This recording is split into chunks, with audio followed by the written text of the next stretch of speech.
comme ça, c'est la vie. C'est probablement la phrase que j'ai la plus entendue et également la plus répétée face à la cruelle réalité de la mort. Un peu contradictoire d'ailleurs dans un tel contexte. Mais il semble qu'on ne puisse rien trouver de mieux. On le dit en espérant que ça nous aidera à digérer, à avaler la pilule, à accepter. Mais la mort est-elle acceptable ? Il est surprenant de voir, pour chacun d'entre nous, combien la mort reste un intrus indésirable. Je n'ai jamais vraiment rencontré quelqu'un de totalement à l'aise face à cette réalité. Personne qui n'ait vraiment pu admettre la mort comme une partie intégrante de nos vies. Bien sûr, la mort est parfois une délivrance, un soulagement même pour certains. Pourtant, quand tout est fini, on se dit « si seulement ». Qui n'a jamais ressenti, grondant au fond de son cœur comme une sourde révolte, un sentiment d'injustice nous submergeant debout face à un cercueil ? Bien sûr, on se raisonne, on se force d'une manière ou d'une autre à l'accepter. Mais de toute façon, avons-nous le choix ? J'ai souvent l'impression de tolérer l'idée de la mort.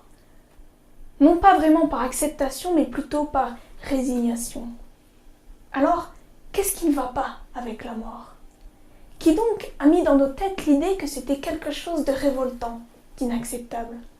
Après tout le monde meurt. Il semble que c'est ainsi depuis toujours, n'est-ce pas ?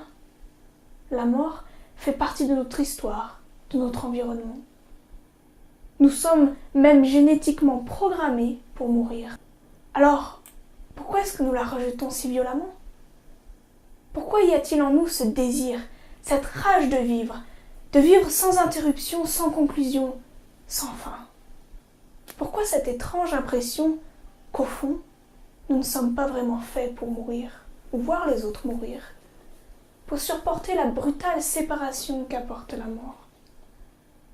Depuis des siècles, les hommes ont essayé au moyen de la religion, de rituels ou de croyances de conjurer la mort, d'y donner un sens, d'apercevoir l'après. Mais dans ce monde temporel où tout a une fin, comment a pu naître l'idée de l'éternité ? Aussi créatifs que nous puissions être, tout ce que nous imaginons est toujours, dans une certaine mesure, dérivé de la réalité.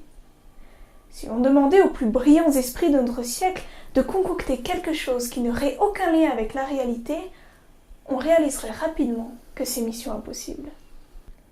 Et même si, pour un instant, nous nous laissons emporter par notre imagination en créant dans nos esprits un nouvel animal, par exemple une sorte de tortue rouge avec des ailes qui se nourrirait d'étoiles, et en y ajoutant toutes nos idées les plus folles et les plus inattendues, on aurait peut-être l'impression d'être très original, mais au fond, il existe des tortues, il existe des étoiles, les ailes et la couleur rouge existent également.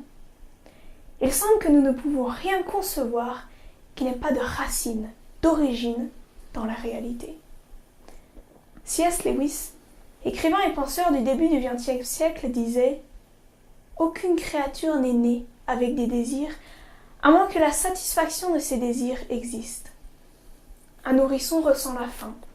Il existe justement quelque chose qu'on appelle nourriture. Un cameton désire nager. L'eau existe. Et si je découvre en moi un désir qu'aucune expérience au monde ne peut satisfaire, l'explication plausible ne serait-elle pas que je suis fait pour un autre monde ? Pourquoi l'humanité entière, toute culture et époque confondues, aurait-elle eu l'idée de rejeter la mort, de se créer ce désir d'éternité que rien ne semble pouvoir satisfaire ? Cela ressemble plutôt à un suicide émotionnel collectif, non ? Pourquoi, depuis des milliers et des milliers d'années, ne nous sommes-nous toujours pas faits à l'idée de mourir ? Pourquoi cette réalité continue-t-elle de nous révolter ? Si l'éternité n'existe pas, pourquoi au fond de nos cœurs avons-nous tous le désir que la vie dure et dure toujours ? Le fait même que nous ayons le désir de vivre et vivre sans fin, n'est-ce pas là la preuve qu'il doit en exister la possibilité ? Le roi Salomon, considéré comme l'un des hommes les plus sages que la terre n'ait jamais portés, s'est penché aussi sur la temporalité de nos vies. Il y a un temps pour naître et un temps pour mourir. Comme chacun d'entre nous, il essayait de trouver un moyen d'accepter cette réalité. Et lui aussi ne trouve rien de mieux à dire que c'est comme ça. Dieu a établi à chaque événement le moment qui convient. Pourtant, lui non plus ne semble pas vraiment satisfait à cette idée. Lui aussi a du mal à l'accepter, à se résigner.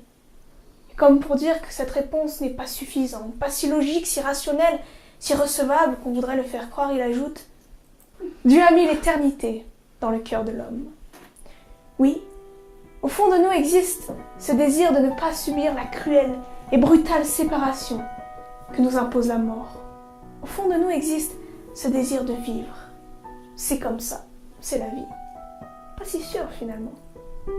Parce qu'après tout, il semble que nous voulons vivre. Malgré tous nos efforts pour l'accepter, la mort reste un intrus. Un peu comme si au fond, nous n'étions pas vraiment faits pour mourir. Mais alors, pourquoi mourons-nous ?